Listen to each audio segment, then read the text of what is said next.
9ஆம் தலைமுறை ஜோதிடர் கோபாலையாவுக்கு என் முதற்கண் வணக்கம். வணக்கங்க ஐயா. எப்படி இருக்கீங்க? நல்லா இருக்கிறேன். நீங்க நல்லா இருக்கீங்க? நல்லா இருக்குங்க ஐயா. ஐயா, இன்னைக்கு நம்ம பார்க்கக்கூடிய ராசி மிதுன ராசி. என்னன்னா புத்தாண்டு பழங்கள் அப்படியே வரிசையா பார்த்துக்கிட்டு வந்துட்டு இருக்கோம். ஸோ இந்த 2026 மிதுன ராசிக்கு கோச்சார ரீதியாக எப்படி இருக்குங்க? மிதுன ராசி இப்போ இந்த வருடம் ஆகப்பட்டது ரோகிணி நட்சத்திரம் ரிஷப ராசியில பிறந்திருக்குது. இப்போ இந்த வருடம் ரோகிணி நட்சத்திரம் ரிஷபராசியில் பிறந்திருக்குதுன்னா மிதுன ராசிக்காரங்களுக்கு நீங்கள் பலன் கேட்குறீங்க. மிதுன ராசிக்காரங்கள் இப்போ நம்ம என்ன சொன்னாலும் அவங்க நம்பக்கூடிய சூழ்நிலையில் இல்லை. ஏன்னா அந்த அளவுக்கு அவங்க வாழ்க்கையவே வெறுத்து பல கஷ்டங்களையும் பல சோதனைகளையும் பார்த்து யாரையுமே நம்பக்கூடிய சூழ்நிலையில் அவங்க இல்லை. நண்பர்களை நம்பல, சொந்த பந்தத்தை நம்பல, வீட்டிலேயே குடும்பத்தையே நம்பல, நம்ம ஜோசியர்களையும் நிறைய பார்த்து ஏமாந்து போய் தான் உட்காந்துருக்குறாங்க. அப்போ இப்போ நாம் சொல்லக்கூடிய பலனை எப்படி நம்புவாங்கன்னு எதிர்பார்க்கறது? ஆனால் நம்ப சொல்லுங்க, நம்பிதான் ஆகணும். இந்த டைம் இந்த பலன் அவர்களுக்கு தான்.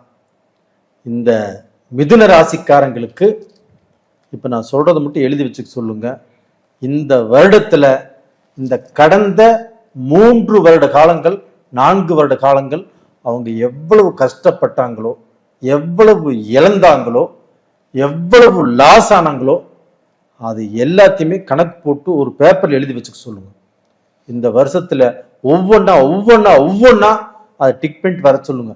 எல்லாமே சக்சஸ் பண்ணி இந்த வருஷத்துல ஒரு நல்ல பொசிஷனுக்கு வரக்கூடிய வாய்ப்பு அவங்களுக்கு இருக்கிறது. ஜென்ம குருவா இருந்தாரு, அவரு போய் 2ஆம் இடத்துல வராரு, அது உச்ச குருவா வராரு. அது எப்படி இங்க இருக்கும்? அதாவது இப்ப ஜென்ம குரு தான் இப்போ 1008 குழப்பத்தை உருவாக்கிட்டு இருக்கிறதே இந்த ஜென்ம குரு தான். இருந்தாலும் அது பார்க்கக்கூடிய இடங்கள் 5ஆம் இடத்தை பார்க்குது, 7ஆம் இடத்தை பார்க்குது, 9ஆம் இடத்தையும் பார்க்குது. அப்ப இந்த இடங்களை அந்த குரு பார்க்கறதுனால தான் கொஞ்சம் தப்பிச்சு வந்துட்டு இருக்கிறாங்க. அப்ப அந்த குரு பகவான் ஆகப்பட்ட இந்த ஜூன் மாதம் 2ஆம் தேதி இவங்களுடைய ராசியிலிருந்து 2ஆம் இடத்துக்கு கடகத்துக்கு உச்ச பலத்தை கொடுக்கக்கூடிய அந்த கடகத்துக்கு அந்த குரு போறாரு. அப்ப அந்த 2ஆம் இடத்துக்கு போகக்கூடிய குரு பகவான் கண்டிப்பாக இவங்களுக்கு மோட்சத்தை கொடுப்பார். இவங்க வாழ்க்கையில உயரத்தை இவங்க பாத்தீங்கன்னா நினைத்த உயரத்துக்கு போகக்கூடிய அளவுக்கு நல்ல வாய்ப்புகளை கொடுப்பார். இவங்க சம்பாதனை பண்ணி அந்த சம்பாதனையை மூலியமாக இவங்க 10 பேர்த்துக்கு தெரியக்கூடிய அளவுக்கு இவங்களுடைய வளர்ச்சி, வருமானம், நடை, உடை எல்லாமே சேஞ்ச் ஆகும். ஏன்னா அந்த உச்ச குரு 2ஆம் இடம் தனஸ்தானம். அப்ப அந்த தனஸ்தானத்துல அந்த உச்ச குரு இருக்கும்போது கண்டிப்பாக மிதுன ராசிக்காரர்கள் கண்டிப்பாக ஜொலிப்பாங்க. அவங்களுக்கே தெரியாது. அவங்க பாத்தீங்கன்னா ஒரு வேலைக்கு போறாங்க, அந்த வேலை கிடைச்சிரும். ஒரு வேலை சரியில்லாம இருக்குது, அந்த வேலை ரொம்ப ஸ்ட்ரெஸ்ஸா இருக்குது, அப்படியே மாறும். அந்த வேலை இருக்கக்கூடிய பாஸோ ஓனரோ இவங்களை கண்டுக்காம இருக்கிறாங்க. நாளடைவில் அவங்க இவங்களை பார்த்து வேலை நல்லா செய்யறாப்புல, சம்பளம் போட்டு கொடுக்கலாம், இவங்க ஏதாவது ப்ரமோஷன் கொடுக்கலாம் அப்படின்னு கொடுப்பாங்க. இவங்க ஏதாவது ஒரு வேலையை ஒரு தொழிலை பல நாளாக செய்யணுங்கிற ஆசை இருந்திருக்கும். இந்த பீரியட்ல டக்குன்னு ஆரம்பிச்சாங்கன்னா செஞ்சிருவாங்க. அதை செய்தும் அதன் மூலியமாக படிப்படியாக உயர்வதற்கு நல்ல வாய்ப்பு இருக்கிறது. அப்போ இவங்களுடைய வாழ்க்கை ஏணி மாதிரிதான். இந்த ஒரு வருஷத்துல பல வருஷங்கள் இழந்ததை இந்த ஒரு வருஷத்துல எடுத்துருவாங்க. அது போக இது உச்ச குருவாக இருக்கிறதுனால குடும்ப வாழ்க்கையும் குடும்ப சந்தோஷமும் குடும்பத்துல ஒரு நிம்மதியும் கண்டிப்பாக கிடைக்கும். அந்த குடும்பமே பாத்தீங்கன்னா சித்திரவதைப்பட்டு பல கோணலாக பிரிஞ்சு குழப்பமாயி பேசாமலும் இப்படி வாழ்ந்துட்டு இருக்கிறாங்க. அதே குடும்பத்துல இவங்களுக்கு ஒரு நல்ல மனநிலை, ஒரு நல்ல சந்தோஷம், ஒரு நல்ல திருப்தி கிடைச்சு அப்படியே அந்த குடும்பம் மாறி அந்த குடும்பத்துல நல்லபடியாக அந்த அன்பு, பாசம், அரவணைப்பு, அந்த குடும்பம் எல்லாருமே திருப்தியா இருப்பாங்க. அப்ப அந்த உச்ச குரு பார்க்கக்கூடிய இடமாகப்பட்டது 5ஆம் இடம். இவங்க ராசிக்கு வந்து பாத்தீங்கன்னா அது 6ஆம் இடம். அப்ப அந்த 6ஆம் இடம் என்பது நோய். அப்ப வந்து மிதுன ராசிக்காரங்களுக்கு ரொம்ப நாளா நோய், ரொம்ப நாளா கஷ்டம், ரொம்ப நாளா மருத்துவம் பார்த்துட்டு இருக்கிறாங்க. சம்பாதிச்ச காசை பூராமே மருத்துவமனையில கொட்டிட்டாங்க, இன்னும் கஷ்டம் நல்லான மாதிரி இல்லை. அப்ப வந்து அந்த நோயும் இந்த பீரியட்ல கண்டிப்பாக குணமாவதற்கு 99% வாய்ப்பு இருக்கிறது. அந்த 1% ஏசா சொல்லினா கடவுள், அந்த கடவுள் கண்டிப்பா மனசு வைப்பாரு, இவங்களுடைய கஷ்டங்கள் தீரும். அது போக 6ஆம் இடம் என்பது கடன். இவங்க வாழ்க்கையில அந்த கடன் தான் தலைக்கு மேல உட்காந்துருக்குது, பெரிய பாரமா இருக்குது. கடனை வாங்கின இடத்துல கொடுக்க முடியல, நம்ம சொன்ன டேட்டுக்கு கொடுக்க முடியல, நம்ம கடனை வாங்கிட்டோம், நம்மளுடைய பிரச்சனை சால்வ் ஆயிடுச்சு, அவங்களுக்கு திருப்பி அந்த காசை கொடுக்கணும் இல்லையா, அது கொடுக்கலைங்கும் போது மானம் போகுது, மரியாதை போகுது, நம்ம நிலைமை என்ன ஆகுதோ, இல்லை மானங்கான போயிருமா, இல்லை கௌரவம் ஏதாவது பாதிக்கப்பட்டுருமா, அப்படிப்பட்ட ஒரு நெருக்கடியில் இருக்கிறாங்க. அந்த நெருக்கடி இவங்களுக்கு மானம் போகாது, மரியாதையும் போகாது. இந்த குரு பகவான் ஆப்பட்டது காப்பாத்திடுவாரு. அப்போ வந்து பார்த்தீங்கன்னா காப்பாற்றி இவங்க சொன்னால், இவங்க 10 நாள் டைம் கேட்குறாங்க, இல்லை 1 மாதம் டைம் கேட்குறாங்க, இல்லை ஒரு 6 மாதம் டைம் கேட்குறாங்கன்னா அந்த டைம் இவங்களுக்கு கிடைக்கும். அதுக்குள்ளே சம்பாரித்து இவங்க அந்த கடனையும் கட்டிடுவாங்க, நல்ல பேரையும் வாங்கிக்குவாங்க. இது மாதிரி ஒரு நல்ல பொசிஷனுக்கு வரக்கூடிய வாய்ப்பு இவங்களுக்கு இருக்கிறது.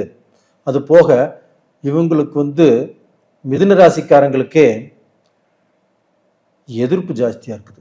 எங்கே போனாலும் சரி இவங்களை பிழைக்கிறக்கே விடுறதில்லை, போட்டி பொறாமை ஜாஸ்தியாக இருக்குது. இவங்களுக்கு வந்து எதில் பார்த்தாலும் சிக்கல், குழப்பம். ஒரு நல்ல நிலைமைக்கு வர்றக்கே இவங்களை சுற்றி உள்ளவங்க விடுறதே இல்லை.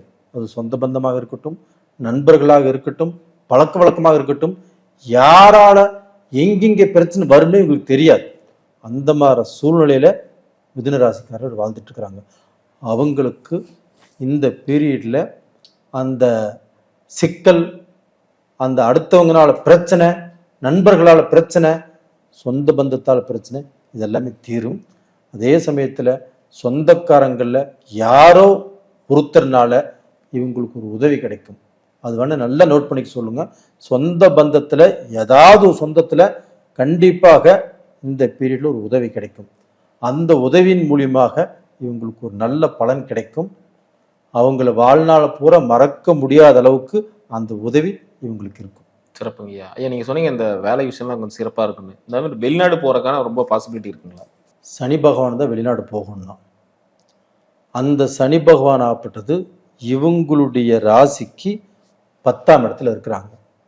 அந்த 10ஆம் இடத்தில் இருக்கக்கூடிய சனி பகவானை குரு பகவான் 9ஆம் பார்வையாக உச்ச பலத்தோடு அந்த சனி பகவானை பார்த்துடுறாரு.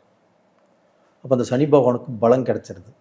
அப்போ அந்த பலத்தால இவங்க வந்து பார்த்தீங்கன்னா இப்போ விசா வெளிநாட்டுக்கு வேணும் அப்படின்னு நினைச்சு அப்ளை பண்ணாங்கன்னா விசா கிடைச்சிரும். இதற்கு முன்னாடி முயற்சி பண்ணாங்கன்னா கண்டிப்பாக கிடைச்சிருக்காது. அப்படி போயிருந்தாலும் வேஸ்டாக இருக்கும். போய் அங்கே போயிட்டு என்னடா பண்றது அப்படிங்கிற குழப்பத்தில் இருந்திருப்பாங்க. ஆனால் இந்த பீரியட்ல விசா ஏற்பாடு பண்ணாலும் கிடைக்கும். வெளிநாட்டுக்கு போய் அங்கே வேலை கிடைக்காம இருந்தாலும் இந்த பீரியட்ல வேலை கிடைக்கும். அது போக வெளிநாட்டில் போய் வியாபாரம் பண்றக்கோ ஒரு தொழில் ஆரம்பிக்கிறக்கோ இந்த பீரியட் அட்டகாசமா இருக்குது. அதாவது நீங்க சொல்றத பார்த்தா ஜூனுக்கு மேல. ஆமா, ஜூனுக்கு மேல. அந்த ஜூனுக்கு முன்னாண்டு வரைக்குமே இவங்களுக்கு 50% நல்லா இருக்கும், 50% நல்லா இருக்காது. ஏன்னா அந்த குரு பார்க்கக்கூடிய இடங்கள் நல்லா இருக்குது. அந்த குரு இருக்கக்கூடிய இடம் அவங்க ஜென்மத்திலே இருக்குது. அப்போ வந்து பார்த்தீங்கன்னா ஒரு குழப்பமாவே இருப்பாங்க, எந்த முடிவையும் திருப்தியா எடுக்க மாட்டாங்க. இப்போ வந்து இவங்களை நம்பினா வேலை ஆகும்னா அவங்க முழுசா நம்பிடணும். பாதி நம்புறது, பாதி விடுறது, பாதி நம்புறது, பாதி விடுறது. இதனால வந்து அவங்களும் இவங்களுக்கு உதவி செய்யாமையே போயிடுவாங்க. இது மாதிரி ஒரு குழப்பத்தில் தான் இருப்பாங்க. ஆனால் எப்படி இருந்தாலும் ரிசல்ட்டு மிதுன ராசிக்காரர்கள் தப்பிச்சே ஆவாங்க, தப்பிச்சிருவாங்க. தப்பிச்சு அவங்க இந்த கடனெல்லாம் கட்டிடுவோம், இந்த கஷ்டத்துலேருந்து வெளியில் வந்துருவோம் அப்படின்னு அவங்களுக்கே தெரியாது, ஆனால் வந்துருவாங்க. இது வந்து உறுதியாக நடக்கும். இந்த 2ஆம் இடத்துல குரு வராரு. ஸோ குரு 2ஆம் இடத்துல வரனால தனவரவு எப்படிங்க இருக்கும்? இவங்க வந்து எதிர்பார்த்தே இருக்க மாட்டாங்க. இப்போ நான் வந்து உதவி செய்வேன், இப்போ என் மூலியமா உதவி கிடைக்கும், இந்த உதவி மூலியமாக அவங்களுக்கு வேற வாய்ப்புகள் கிடைக்கும். நீங்க எதிர்பார்த்திருக்க மாட்டீங்க, நான் வந்து உதவி செய்வேன், பண உதவி. அது போக நீங்க வந்து கடனை கொடுத்து பல நாளா நீங்க கேட்டு கேட்டு கேட்டு வராம இருந்த காசு இந்த பீரியட்ல வரும். ம். ஒரு லோனுக்கு நீங்க அப்ளை பண்ணியிருந்தாலும் இதற்கு முன்னாண்ட ஏதோ ஒரு காரணம், ஏதோ ஒரு பிரச்சனை தடங்கலிட்டே இருக்கும். யாரோத்தி வச்சு நீங்க ட்ரை பண்ணியிருப்பீங்க, கிடைச்சிருக்காது. இப்போ வந்து நீங்க யாரையாவது வச்சு ட்ரை பண்ணினாலும் ஒரு பேங்க் மூலியமாக உங்களுக்கு லோன் கிடைக்கும். இது மாதிரி வாய்ப்புகள் உங்களுக்கு, பண உதவிகள், இல்லைன்னா பணத்துக்கு நீங்க சம்பாதிக்கிறதுக்கு என்ன முயற்சி பண்றீங்களோ அது எல்லாமே நடக்கும். ஐயா, இந்த கருத்து வேறுபாடு, அதாவது உறவினரும் சரி, அதே மாதிரி நண்பர்களும் சரி, இந்த 2 பேர்த்திட்டையும் கடந்த காலத்தில் பெரிய ஒரு கருத்து வேறுபாடு நிகழ்ந்துருச்சு. அதனால சில உறவுகள் வந்து பிரேக் பண்ணிட்டோம் அப்படின்னு நினைச்சிட்டு இருக்கிற மிதுன ராசி நேயர்கள், அவங்களுக்குலாம் இந்த உறவு சார்ந்த விஷயங்கள் மறுபடியும் வந்து அந்யோன்யமா சேர்ற மாதிரி முடியுமா? அதாவது இவங்களுக்கு வந்து உறவுகள் அப்படின்னாவே எல்லாமே செதறி போய் கிடக்குது. அப்போ வந்து பார்த்தீங்கன்னா இந்த உறவுகளாகப்பட்டது இந்த குரு பெயர்ச்சியால், ம். இந்த குரு பெயர்ச்சி வந்து பார்த்தீங்கன்னா ஜூன் 2ஆம் தேதிக்கு மேலே இந்த குரு பகவான் ஆகப்பட்டது இவங்களுக்கு 8ஆம் இடத்தை பார்க்குறாங்க. அப்போ இவங்களுக்கு 9ஆம் இடம், அந்த குரு பகவான் ஆகப்பட்டது 2ஆம் இடத்திலிருந்து 7ஆம் பார்வையாக 3, 6, 7 7ஆம் பார்வையில் வந்து பார்த்தீங்கன்னா அந்த குருடைய 8ஆம் இடத்தை பார்க்குறாங்க, சனி பகவானுடைய வீட்டை. அந்த சனி பகவானையும் அந்த குரு பகவான் பார்க்குறாங்க. அப்போ வந்து ஏதாவது ரூபத்தில் இந்த உறவுகள் ஒன்று சேர்வதற்கு வாய்ப்பு இருக்குது. இந்த சமயத்தில் இந்த மிதுன ராசிக்காரங்க, எனக்கு எந்த உறவும் வேண்டாம், எந்த அண்ணன் தம்பி வேண்டாம், எந்த மாமச்சனும் வேண்டாம், நான் தனியாகவே இருந்துக்கிறேன் அப்படின்ட்டு விளக்கிட்டு போவார். அதே வந்து இந்த ஜூன் 2ஆம் தேதிக்கு மேலே அந்த உறவுகள் சேரும். ஏதாவது ஒரு உறவுகளால் இவங்களுக்கு ஏதாவது ஒரு சப்போர்ட்டுங்கிறது கண்டிப்பாக கிடைக்கும். ஏன்னா 8ஆம் இடம் சொல்லும் போது புதையல் யோகம்னு சொல்லுவோம், அதிர்ஷ்டம்னு சொல்லுவோம். ஏன்னா அந்த இடத்தையே இப்போ குரு வந்து பார்க்குறாரு. அப்போ இவருக்கு வர வேண்டிய பணம் வருமா? அதே மாதிரி அதிர்ஷ்டம், இந்த லாட்ரி சம்திங் இந்த மாதிரி விஷயங்கள்ல உங்களுக்கு வாய்ப்புகள் இருக்கா? இவங்களுக்கு வந்து அதிர்ஷ்ட வாய்ப்பு, இவங்களுக்கு வந்து பார்த்தீங்கன்னா 8ஆம் இடத்தை அந்த குரு, உச்ச குரு பார்க்கறதே திடீர் அதிர்ஷ்டம், திடீர் ராஜயோகம், தனவரவு. அப்போ வந்து அந்த ராஜயோகம் அப்படிங்கிறது பணத்தால் மட்டுங்கிறது இல்லை, பெரிய பெரிய வாய்ப்புகளோடு கிடைக்கலாம். இவங்க எதிர்பார்த்த மிகப்பெரிய வாய்ப்பு உங்களுக்கு உருவாகலாம். ஒரு வாய்ப்பால பெரிய பல கோடி ரூபாய் சம்பாதிக்கலாம், இல்லை திடீர்னு பணமே கிடைக்கலாம். இது மாதிரியான வாய்ப்புகள் இவங்களுக்கு நல்லாவே இருக்குது. இது வந்து பொறுத்திருந்து அந்த ஜூன் மாதம் 2ஆம் தேதிக்கு மேலே அந்த 6 மாத காலத்துக்குள்ள ஏதாவது லாட்ரியோ, இந்த ஷேர் மார்க்கெட் சம்மந்தப்பட்டதோ, இது மாதிரி வாய்ப்புகள் இவங்களுக்கு வந்து வர்றதுக்கு வாய்ப்புகள் நிறைய இருக்குது. அதான் நம்ம கொடுத்த பணமே ரிட்டர்ன் வரக்கு வாய்ப்புகள் இருக்கு. அதை ஃபர்ஸ்டே சொன்னோம் இல்லைங்களா, இவங்களுக்கு வந்து பல நாளாக கொடுத்துருப்பாங்க, பல நாளாக கேட்டு கேட்டு இவங்களுக்கு வரவே இல்லை. திடீர்னு அடுத்த மாதம் இந்தாப்ப நீங்க கேட்ட பணம் என்னால நீ கேட்கும்போது கொடுக்க முடியல, இப்பதான் எனக்கு வந்துச்சு, இந்தப்ப வச்சுக்கோ, நன்றி அப்படின்ட்டு வந்து பாத்தீங்கன்னா இவங்களுக்கு கொடுத்துட்டு போவாங்க. ஏன்னா 8ஆம் இடம் சொன்ன மாதிரி ஆயிலும் அங்கதான் இருக்கு. பாக்குறதுனால அந்த உடல்நிலை ரொம்ப இதா இருந்துச்சு. சனி பகவானையே குரு பார்த்துட்டாரு. அதுதான். அப்ப வந்து உடல் பிணிப்பீடுகள் தீரும். இவங்களுக்கு ஆயுள்ங்கிறது கெட்டியா இருக்கும். எந்த விபத்தோ எந்த கண்டமோ இவங்களை எதுவும் பாதிக்காது. சிறப்புங்க, நல்லா இருப்பாங்க. சிறப்பு. ஐயா, அதாவது சுய தொழில் பண்ற விருப்பப்படக்கூடிய நபர்களுக்கு இந்த காலம் எப்படிங்க இருக்கு? சுய தொழில் பண்றாங்க அப்படின்னா இந்த ஜூன் மாதம் 2ஆம் தேதிக்கு மேல சுய தொழிலை யோசனை பண்ணி வைக்க சொல்லுங்க. இந்த ஜூன் மாதம் 2ஆம் தேதிக்கு மேல அந்த தொழிலை ஆரம்பிப்பதற்கு அருமையான டைம். இந்த மிதுன ராசி நேயர்கள் வந்து எந்த விஷயத்துல கவனமா இருக்கணும், எந்த விஷயம் பண்ணவே கூடாது? மிதுன ராசிக்காரங்க வந்து இப்போது வந்து இந்த குளம், குட்டை, கடல் இந்த மாதிரி இடத்துக்கு போகிறதோ, ஸ்விம்மிங் பண்ணுறதோ, பசங்களோடு சேர்ந்துட்டு டூர் போகிறதோ, இதில் வந்து கொஞ்சம் ஜாக்கிரதையாக இருக்கணும். ஏன்னா இந்த ஜென்மத்தில் குரு இருக்கிறதுனால. அது போக இவங்க அடுத்தவங்களை நம்புறதுலையுமே ரொம்ப ஜாக்கிரதையாக இருக்கணும். ஏன்னா நம்பி நம்பி நம்பி இவங்க கீழே தான் போயிட்டு இருக்காங்களையோ மேலே வர முடியல. இதில் மட்டும் அவங்க ரொம்ப ஜாக்கிரதையாக இருந்துட்டாங்கன்னா நல்லா இருப்பாங்க. குடும்பமெல்லாம் கண்டிப்பாக நல்ல நிலைமைக்கு வந்துடும், ஒன்றும் பிரச்சனையே இல்லை. வழிபாடு இவங்க வழிபட வேண்டிய தெய்வமே குரு பகவானையே வழிபட சொல்லுங்க. இந்த குரு பகவான் ஜென்மத்தில் இருக்கிறார் இல்லையா, ஜென்மத்தில் இருந்து பல குழப்பத்தை தான் அனுபவிச்சுட்டு இருக்கிறாங்க. அதனால ஒவ்வொரு வியாழக்கிழமை நாளும் அந்த குரு பகவானை நினைத்து அந்த குரு பகவானுக்கு மஞ்சள் வஸ்திரம் சாத்தி சுண்டக்கடலையில் வந்து பார்த்தீங்கன்னா மாலை போட்டு கும்பிட்டு வர சொல்லுங்க. அது போக இவங்களுடைய குலதெய்வத்துடைய கோயிலுக்கு போயிட்டு வர சொல்லுங்க.